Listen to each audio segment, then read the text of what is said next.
Hey guys, Brockshield here. In this video, I wanted to discuss the different macros and keybinds I use in order to set up Brockshield in order to effectively AoE power pull all different manner of dungeons in World of Warcraft. So we'll start with the bottom left hand corner macros and work our way through, as typically the macros in the lowest row are the ones I use most, other than a few exceptions like you'll see in the top rows. So starting off with looking at how we look at Seal of Light here. So the first thing with any macro is you'll want to go hashtag show tooltip and then whatever spell it is in particular. So what that means is when I hover over this Shift Q macro, I am getting a Seal of Light here. And you can see it says rank 4, whereas it's not actually the Seal of Light from the spellbook. So this is pretty easily known for most more experienced players who enjoy keybinds, etc. For newer players who are used to clicking buttons, this is how you go about creating a macro. To reach the macro screen, just click Escape, Macros, and now you can create a macro. To create a new macro, come over here, pick any symbol, call it whatever you want. In this case, I'll call it Test Macro. Let's say you're a druid, you'll call it Rejuvenation, Rejuve.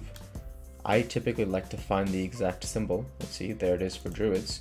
And so if I was to create one now, it would be hashtag show tooltip rejuvenation, excuse me if I'm spelling it wrong, /cast rejuvenation. That's it. Now typically if you want to have specific macros like /target, Brockshield, or /cast rejuvenation rank 1, that's how you would go about doing that. For now, let's return to Brockshield's macros, and you can always refer back to this for a touch-up if you're interested. So there's Seal of Light, which I cast very frequently in Judge in order to, get health back as I'm attacking a mob. With that said, you'll want to notice that on each of these macros, for the most part, I have a /start attack command. What start attack does is it tells your character to auto attack immediately. So what happens if I cast on start attack here? Oh, I'm not aggressive to this chicken. That's quite nice, thank goodness. But anyways, it's because I'm in the macro screen. When I cast my macro, unfortunately, I used Sulfuras Hand of Ragnaros on this level 1 chicken for a major overkill. With that said, that's what the purpose of start attack is. So when I cast this macro here, I show that I'm using Seal of Light at rank 4. I then activate my start attack in order to start attacking, and I cast Seal of Light. And you'll want it in this order, where your start attack comes before your cast of the spell. Next, you'll see I use the exact same structure with Seal of Wisdom, as well as Judgment. You see other warrior macros here from my 60 warrior on another server. Warrior macros are particularly cool because, as you can see here, you're switching stances in between the casts, which is cool. Switch to berserker stance, switch to battle stance, switch to defensive stance.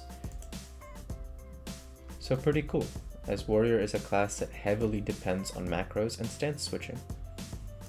In my opinion, the hardest class in the game to play. Next, you have my macro for Hammer of Justice. Following that, Hammer of Wrath. Here we have a target macro on my Shift Y. Before I discuss more of these generic macros, I use Shift as my primary command for all of my macros, other than a few up here for the downranked and different seals, because Shift is the easiest button for my hands to press. I'm not name dropping Asmongold because he's a huge name, but I noticed that he uses Control instead of Shift, and I never felt comfortable going with Control because Control was a little further from my hands, and over time it was starting to hurt me when I was using Control. Like, I would cast Control 1, and if you look at where your hands are when you click Control 1 versus Shift 1, it's a big difference in how far your pinky and ring finger have to stretch. And it might not be a big difference over the course of a few fights, but over the course of 1,000 or 10,000 fights, it adds up. And even just trying to stretch it now, I can feel a little bit more pain than the absence of pain I feel when I have all my keys bound to shift. Except for these, which we'll get to, which have the same reach distance instead of control 1, for example. Picking up back where we left off, my target macros. So you see here, I have a target macro for Blackrock Depths, so when I click Shift Y, you see I'm looking for my Shadowforge Flamekeeper in the Lyceum event in Blackrock Depths. And my target 2 is looking for Scarlet Abbot, because I like to look for Scarlet Abbots when I'm going for Scarlet Monastery Cathedral pulls. Pretty simple. From there, I have my Shift A for Force Reactive Disc. So it shows the tooltip, and then it equips my Azure Song Mageblade and Force Reactive Disc in equip slot 16 and 17. That's what that looks like in this spot here. Following that, so definitely keep this in mind when you create your weapon switching macros, as this is highly relevant for classes like rogues, warriors, hunters, any class that will typically switch weapons between long and short range, or in general. Following that, Holy Light, pretty standard. Here, the same Skullflame Shield macro this time. So same exact situation, but this time I'm switching over to Skullflame Shield. Flash of Light, standard macro once more. No start attack again for these because when I'm in raid I don't want to start having Brockshield be lunging forward recklessly when he's healing. Following that, you see the same target macro we already covered, and one of my favorites. I couldn't find a Sulfuras symbol, so I picked one with the glowing eyes for Sulfuras Hand of Ragnaros. Thanks always to Elegance for helping me get this weapon. Next up, we have Holy Wrath. So, very useful against undead mobs. Thank goodness we're all humans here. Exorcism, same exact situation, with the start attack for both. Here, the bread and butter paladin macro, Consecration. Gotta have Consecration for sure. Cleanse. You'll notice from my cleanse, I don't even have a macro period. Reason being, when you're cleansing, you're automatically targeting yourself unless you're targeting someone else. And if I wanted to cleanse someone else, that's where I use Healbot primarily, where I have it bound to my control right click, I believe. Control left click, actually, I believe. Either way, it'll come back in muscle memory. If we'd like to see it now, we might as well.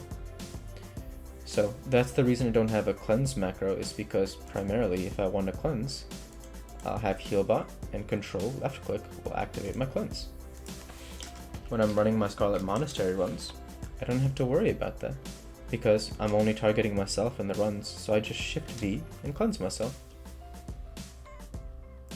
Following this, you see Divine Favor also doesn't have a macro, because Divine Favor is something that only the Paladin can cast on themselves. Next, Divine Shield. No start attack, but by using the standard cast Divine Shield I'm not downranking, and thus I get my full 12 seconds of immunity to Bubble Hearth, etc. Next, Consecration rank 1. Now this is exactly where the downranking into the Control C, Control A, Control S, and Control D come into play. Reason being, I have Consecration rank 1 here because when I'm super low on mana, I'd like to spit out some low-level Consecrations to keep the damage going, while also not spitting too much mana in the event that I need the mana for a heal or something. That's why I have Consecration rank 1 bound, Seal of Crusader, Judgment once more, and Seal of Righteousness when I'm switching over to a more DPS-oriented build, this time using Control ASD, and you can see on your own keyboard the same as Shift QEW. Control ASD, Shift QEW, instead of me having to reach up and feel uncomfortable. I feel comfortable with my fingers like this. Next, you see Lay on Hands is neither keybound, nor does it have a macro.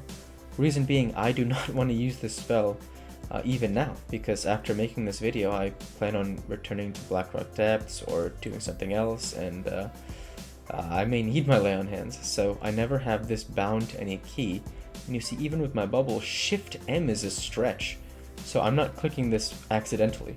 I have to go out of my way to click Shift M, whereas in the midst of Shift E, W, whatever, I mean, I'm not using any spells here that are really going to be game changing, you know? So that's why I like to keep my more simple spells close by, so that if I accidentally misclick, what did I do? I cast Seal of Vision instead of Light, no problem. If I misclick Bubble in the wrong spot, it could be a party wipe, so that's why I keep that further away. And the same thing for these upper bars here. So Shift 1 is my Talisman of Ephemeral Power. No macro, because again, these two trinkets apply only to myself. Following that, you have Shift 2, which was my Zandalarian Hero Charm. I use both of these trinkets as much as possible, as frequently as possible, because it's a great benefit in not just AoE pulling, but single target spells as well. So all around, a tremendous benefit. Next you see here, Shift 3 is my Blessing of Protection. So this is also another spell that I'd have to go a little further out of the way to click, but it's not so far out of the way it's uncomfortable. You have to be pretty intentional to click Shift 3 when all your spells are Shift Q, ESD, and down. Do you know what I mean? So when I'm going up, I'm doing so consciously in an attempt to protect a party member or myself from further damage. In terms of the macro, pretty simple, same as anything else. The Show Tooltip, cast. And the same thing for Blessing of Freedom. Show Tooltip, cast. And with Blessing of Sacrifice, I have one as well here for Denarius, which is actually the one I'm using right now, Blessing of Sac R. And then I have another one with Show Tooltip, Blessing of Sacrifice, cast on anybody. I was using the one with Denarius for now, and I'll actually switch it out, because when I was power leveling Denarius through Blackrock Depths, I wanted to make sure I had easy access to Blessing of Sacrifice for him. Next, you see Righteous Fury with no keybind, because it's not really essential. This is usually something you're doing before the pulls. If you're doing it in the middle of the pull, it's probably a big mana loss, because Righteous Fury is a significant mana. I mean, compare that to the fact that you can basically get a huge Holy Light off for almost the same amount. Redemption, also not keybound. Now here, you'll have some flexibility depending on what you want to do if you're a paladin watching this. I like to have my different oils, elixirs, and limited vulnerability potions on this bar here, and then my major healing and superior healing potions here, along with Goblin Sapper, Engineering, and I choose Swordsmithing. You can be Armorsmith, whatever, if you want to be Blacksmith or Enchanting, whatever it is. Set those up here. I have my Lay of Lilies, which conjures me an infinite amount of Lily Root. You have the Lily Root here, which is a free mana and health potion that you should always have. If you see Lay of Lilies on Auction House on any tune, you're going to want to pick it up because it's just a great pickup. Next, you see I have Divine Intervention. If you're a paladin and you are not carrying Symbols of Divinity, you're making a mistake. Divine Intervention has saved me on so many pulls from a run back. It's really an attractive quality in a raid if you have Divine Intervention and you're someone that your raid trusts to DI the party, because you're saving everyone a run back, and everybody loves that because everyone hates running back pretty much, right? So I won't say hates, but it's a real pain in the neck, right? So yeah, with that said, Symbol of Divinity will be a big help for you in as a paladin if you can be someone who casts Divine Intervention, because typically that's done in stressful situations, and if you can be someone they count on there, good on you. You see here I have this keybound to the button right to the left of the 1 key to summon my charger mount. So before we return to the macros, in your key bindings in your multi-action bar, I'm talking about this button here. This is the right action button 12 that is summoning my charger mount. Back to the macros now, this nice wall here. So if you look at this wall, here's what I'm doing here. I'm joining looking for group, advertising /1 SMCath, /4 SMCath, leave looking for group. Because I don't want to dilly-dally in the group and let the messages spam in my chat. So that's first. Next, down here is an in-run message, thanking people for either paying the 10 gold or supporting me on this YouTube channel. So thank you very much.